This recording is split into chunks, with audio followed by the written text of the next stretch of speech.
In this video, we would be discussing about top 3 market analysis tools which you can use before entering into the market. Now, you would never need unnecessary and useless trading patterns that only make your trading journey complex and ultimately you face failures. Also, I can assure you that you wouldn't have seen anything like this before on the internet. If you missed out our previous video about key formula for taking entry in the market, then surely you can check that out. So let's dive in. Now, the fair value gap, commonly known as FVG, is the first and simplest tool we usually use for our current market analysis. Fair value gap is an important element of price action, which is formed from 3 candles. In a bullish scenario, high of the first candle does not cover the low of the third candle. And in bearish scenario, the third candle does not the high of the first candle. Now, question is, what exactly is the logic behind this tool? Well, this occurs as a result of impulsive price action movement at the zone of liquidity as a result of high amount of liquidity frequently entering in the market, which also means volume of buying or selling is also increasing. Now, how does that occur? Well, this happens due to unequal exchange of assets among the buyers and sellers. However, whenever the bullish FVG is formed on the chart, the range between wicks of the first and third candle do not overlap because of lack of sellers as compared to as much as buyers. In other words, there is enough buying volume which can absorb selling volume, which indicates there are desperate unfilled buy orders placed. Now, on the other hand, when there is enough selling volume which can easily absorb buying volume, then a bearish fair value gap forms, which indicates huge amount of sell orders in place.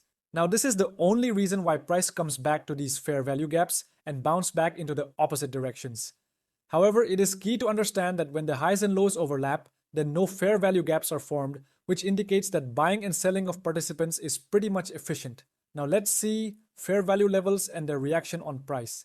Technically, we have the upper as well as lower FVG boundaries, and we also have to mark a 0.5 level as well, which is considered as ideal for the price to bounce from it, and also this can also be used as entry point for our position. However, regarding the authenticity of fair value gap, it is far much complex to judge because much depends on timing. However, our object is to observe that price do not cross the lower boundary in case of bullish FVG and do not cross the upper boundaries if FVG is bearish. This approach to judge FVG is permissible, but again it depends on timing and circumstances placed. Now let's comprehend this concept with a real-life example on the chart, and then we will study our next tool. Here the price forms a liquidity rate, after which a fierce buying volume starts entering into the market, resulting in formation of 2 FVG zones. Then price tests the first zone. However, due to lack of buying volume, it fails to move further up, resulting in the testing of second lower zone from where a rejection block is formed, resulting in the price to move exactly in the direction of the trend. Now on 1 day time frame of this candle, 2 fair value gap are formed. You can clear witness that each zone after being tested forms a new zone, and the price fails to close above the zones. This indicates that fair value gaps have got enough power to cause the price to reverse back after being tested. An order block is a concept in trading referring to a price zone where large financial institutions or have placed their significant buy or sell orders, which causing a very strong reaction in price. There is myth in the market. That order block is the last candle right before the reversal. In this video, just forget this false statement. Now first we have to understand that how to exactly these order blocks are formed according to price action. Order blocks are actually the breakout of resistance level, and when they give closing right above, then it's a bullish order block. Now let's assume for a moment that there is a liquidity zone, and in order to reach that zone, there must be a huge selling volume in the market which pushes the price in downward direction. Now this definitely means that some people are interested definitely in short positions. When price reaches this zone, then totally different procedures take place having the same outcome, resulting in the price moving up impulsively. Now you definitely be wondering why exactly this occurred. Always remember that whenever there is a liquidity zone, then there are stop losses of retail traders who opened their positions previously are likely to be located just behind certain fractals. So that is why this zone is the key for big players because these people love to trade in huge volumes. Now this trade psychology works in this concept too. Here the price first tests the zone of liquidity, resulting in hitting of stop losses of retail traders who previously opened their long positions. However, there are also large amount of buy orders who also got activated, which allows them to buy the asset in cheaper prices.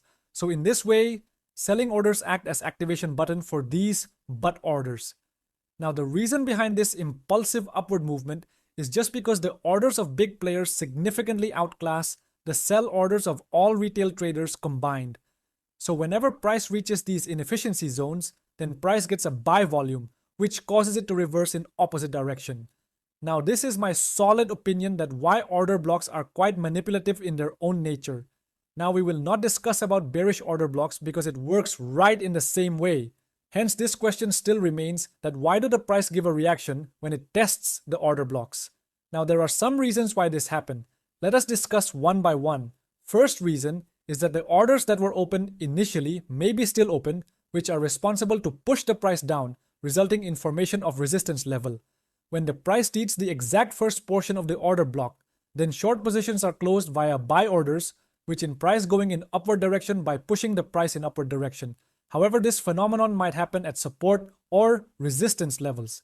Now, our second reason for existence of order blocks are quite interesting, which resemble support ampersand resistance zones. An order block is a zone where the exact balance among buyers and sellers changes. Also, if we witness this order block at a higher time frame, then it actually resembles a rejection block, which we will discuss in upcoming topic. Now, our last market analysis tool that we are going to study is a rejection block. Actually, the working phenomenon of rejection blocks is quite similar to the order blocks. However, its creation depends on time frame in which you are operating. Now, let's understand how exactly you can identify a rejection block. Firstly, a rejection block consists of two candles, and our key area of interest shall be the range of the wicks of both candles, irrespective of the size of the wick. If there is only a single candle along with a wick, then it is just a simple rejection and also indicates that significant volume is entering into the market. There is a probability that the next candle forming shall continue the movement of the trend. It is also important that rejection block should sweep the liquidity. However, sometimes a rejection block might be operating within liquidity areas. This is also an acceptable practice and doesn't invalidate rejection block. Always remember that any liquidity or inefficiency present on the chart represent those key areas where orders are largely left unfilled or partially filled by participants of the market, with price movement irrespective of the reasons behind it. Now let's sum up this video. Fair value gap, known as FVG, is an unfilled and inefficient element of the market due to orders, which are left unfilled of opening positions. However, order block is an unfilled and inefficient element of the market due to orders which are left unfilled of closing positions. If you want us to create more amazing videos on interesting topics related to price action, ICT, SMT or quarterly theory, etc., then do like this video as well as subscribe this channel in order to boost our confidence to create more amazing stuff for you for absolutely free.